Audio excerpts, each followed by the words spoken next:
Thank you, Troy. Really appreciate it. And thank you, everyone, for coming inside and not enjoying the sun. That's clearly amazing today. I came in from San Francisco, and I'm 90 minutes late because we were fogged in. So it's really incredible seeing the kind of weather you get down here. Is everyone down from Southern California here, or are you from all over?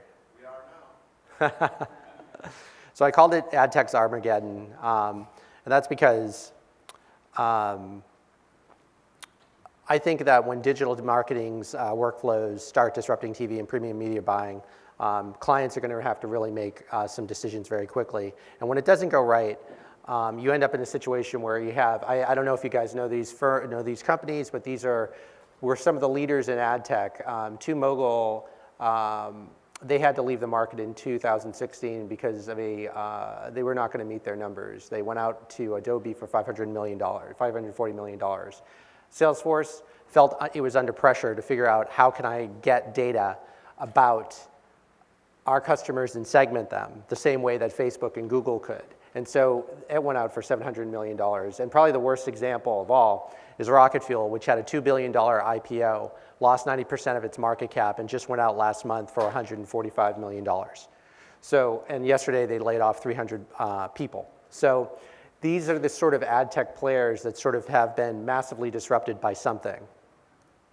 And was it Godzilla? I know you're wondering, was it Godzilla? It wasn't. What it was is a duopoly where 60% of the revenue in North America in digital ad spend is now sitting with Facebook and Google. Facebook tries to explain that away by saying, well, we're only 5% of advertising revenue outside of digital. But it's 60% in digital itself. And as we move to a mobile-first orientation, you're going to see that it might even get worse, where Google and Facebook, again, are showing dominance. And the next graph I like showing, or the next chart I like showing, is the rise of digital in comparison to TV ad spend. And all these stats come from eMarketer. I'm sure you're all very familiar with them. And I guess we're all supposed to be okay with the duopoly because it's companies like Facebook and Google which only do good things, right? Like we're really happy with Facebook all the time. So we're supposed to be all excited about that, right? Not really. We all know that this week 6 hackers from Russia hacked the DNC, and we learned that 126 million Americans saw Russian-sponsored Facebook ads. So it didn't go exactly according to plan from the Silicon Valley perspective. Some examples. I don't know if you guys saw these, but these were all ads that ran on Facebook that were promoting various, each one of these promotes a different political position. They were all sponsored by Russian ad agencies. So something went wrong, and there was something about Facebook that made them not want to look too deeply. They also revealed that they had many more fake accounts than they imagined. They increased that from 1% to 3% over their last earnings conference. And they estimate that of their 2.7 billion accounts, about 200 million are duplicates. So things are not quite right. So where is it heading next? Godzilla's heading next towards probably your TV premium content stream. And there are some people in the industry who are making hay out of it. This is Mark Pritchard. He's the CMO from Procter & Gamble. And he had sort of a Jerry Maguire moment this year when he was at the IAB Security Summit. And he began to demand a lot more from the industry, a lot more from the technology that we're seeing all the time here. And what he wants is he wants attribution, he wants a provable return on investment, he wants to prove viewability, and he wants standards so that there's one sense of what viewability is when we actually show ads. And what were the implications of all this? Well, Unilever and Procter & Gamble, both of them pulled back in terms of ad spend this year. Martin Sorrell is the CEO of WPP, which is the largest holding company in the world for advertising agencies, and they had their worst year since 2008. So since the crisis, their stock dropped 28% this year. They haven't performed like that since 2008. And part of the reason is Unilever and Procter & Gamble, which are massive ad spenders, They pulled back. But they're not able to convince people, new types of companies, to start looking at them as a source of truth when it comes to advertising. And it's not just WPP. Publicis, which is probably the second or third largest HOCO, they also are in crisis, and they actually pulled out of the Cannes Festival for Creativity this year with the thought of building something they're calling Maurice. Now, Maurice is an artificial intelligence platform.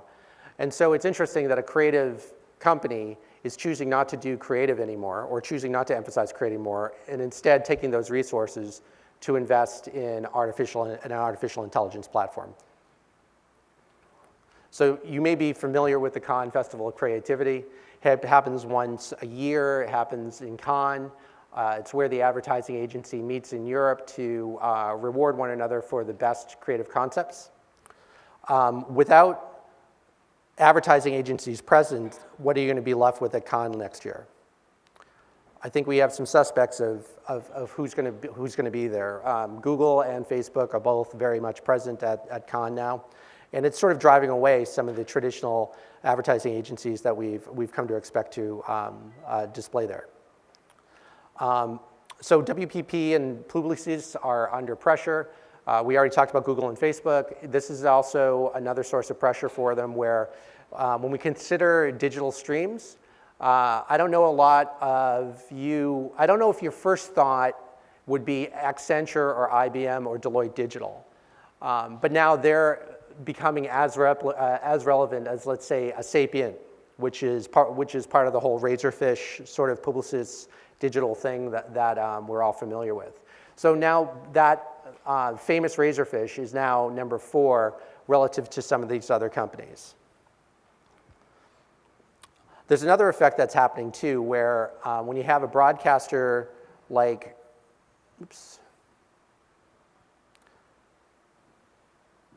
Turner, of the small ad tech firms, another example is that Criteo, which is from France, is the most successful ad tech firm that we've got on the small side. Its market cap is about $3 billion, made its reputation for retargeting.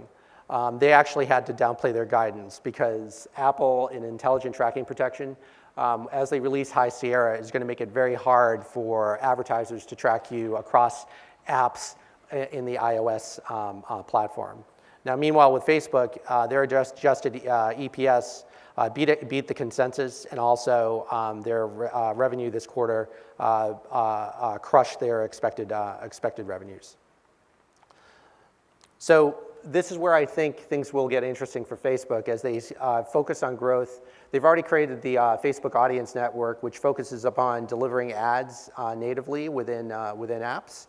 What happens when that happens within live television streams? So when digital workflows are dominant and Facebook, Google offer fully self-service platforms available to advertisers directly, what will happen? I think at this point you're going to see agencies wondering what value they're going to be able to give to their advertisers when advertisers can go self-service themselves directly to Google and Facebook and reach the customers that they're seeking. Television inventory is going to be the final frontier for these people. And Facebook Publisher will allow them to create and manage inventory across a very large number of sites and screens. So everyone talks about the main reason we want to do this as an industry is that we can leverage the successful digital workflows that allow us to programmatically serve ads to the right people using real-time bidding engines. So if we can leverage those, can we bring that sort of addressable TV advertising, programmatic advertising into the living room? And a lot of people think so. Videology, Uyala, Yospace, Adobe, all of these companies are, they were all at IBC this year, and all of them were talking about server-side ad insertion, talking about inserting ads based on audience detections, inserting ads directly into the content streams. It's a nascent market, as you can see, only about $1 billion in 2017. I don't think it's going to remain that way, though, because it's been showing a fairly significant CAGR, and we're going to see probably a tremendous effort in programmatic television over the next 2 years. And you can see in places like Turner, where they announced that they would consolidate SSPs, exchanges, and networks from 30 vendors down to 6.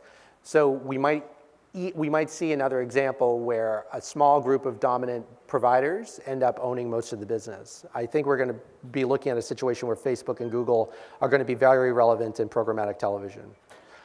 There are some sources of friction. Right now, it's very easy to buy television ads, and workflow is not the best reason to adopt addressable television.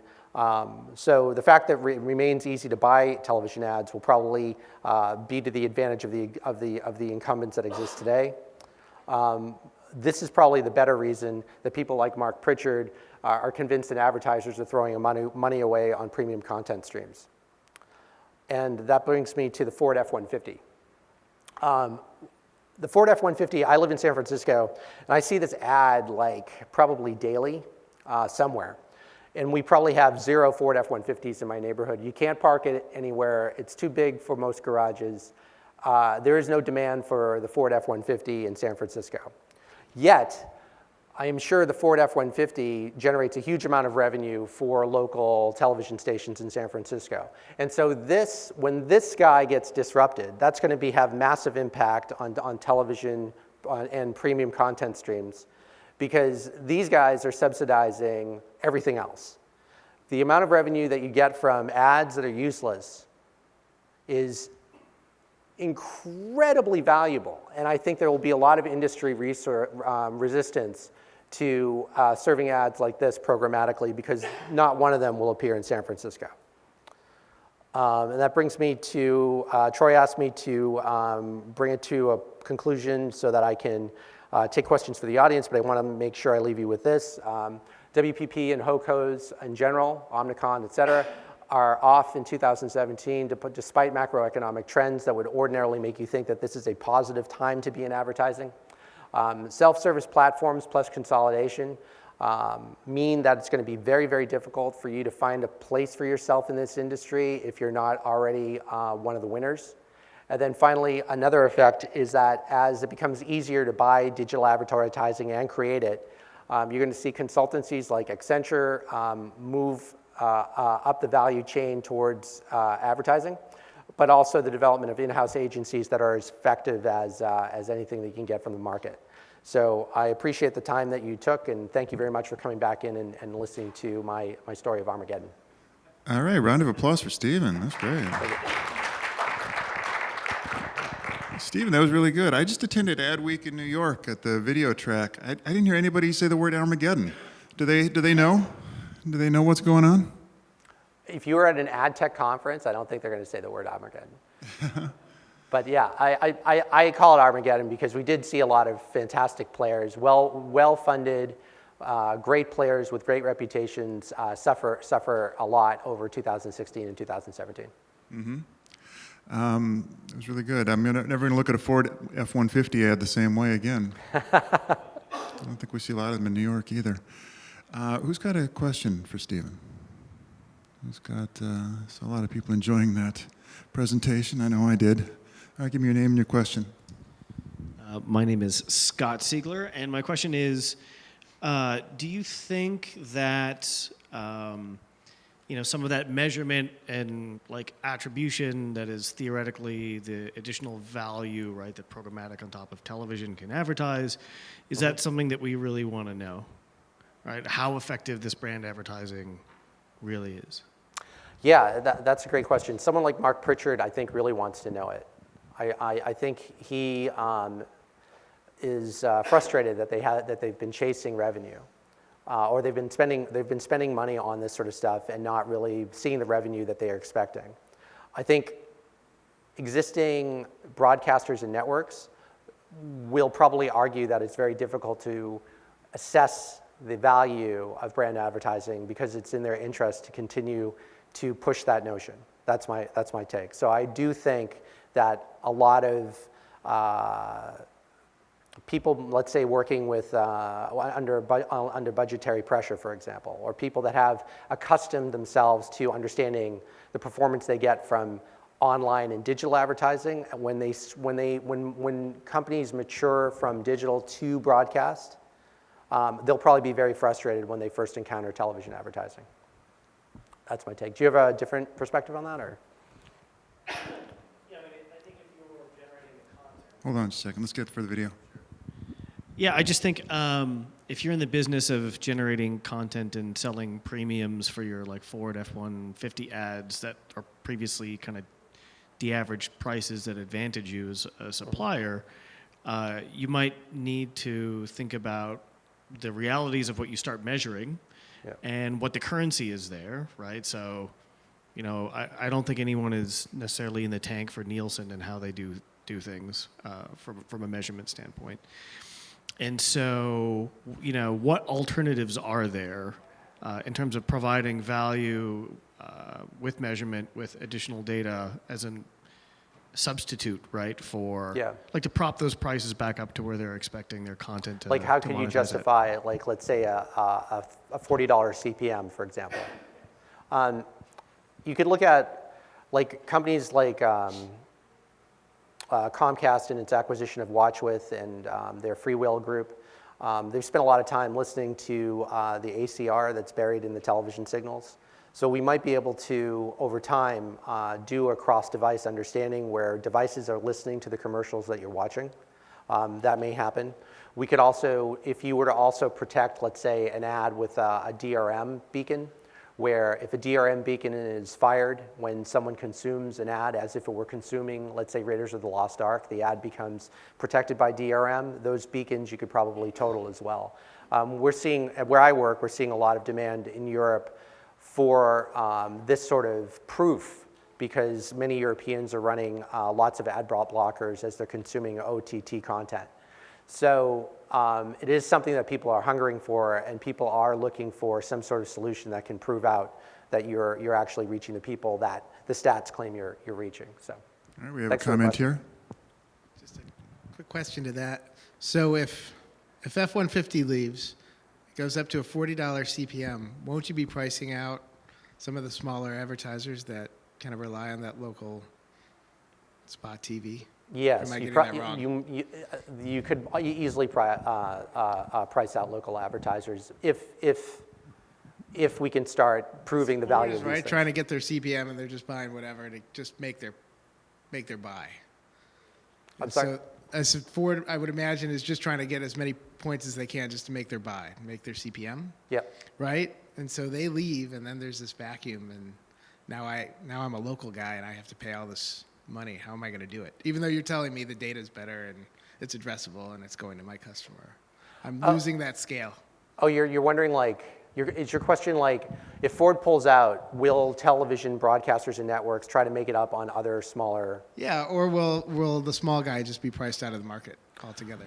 Well, if the small guy finds it expensive, I think they'll just use other modes of delivery. They'll probably look to mobile and desktop and things like that. And you may find like television wastelands where they're running their own advertisements during those spots that they can't fill. Yeah. Okay, well, thanks again to Stephen. And quick break, and we'll be back in 5 minutes with our last presentation of the day. All right, thanks, Stephen. Very good. Thank you. Thank you, guys.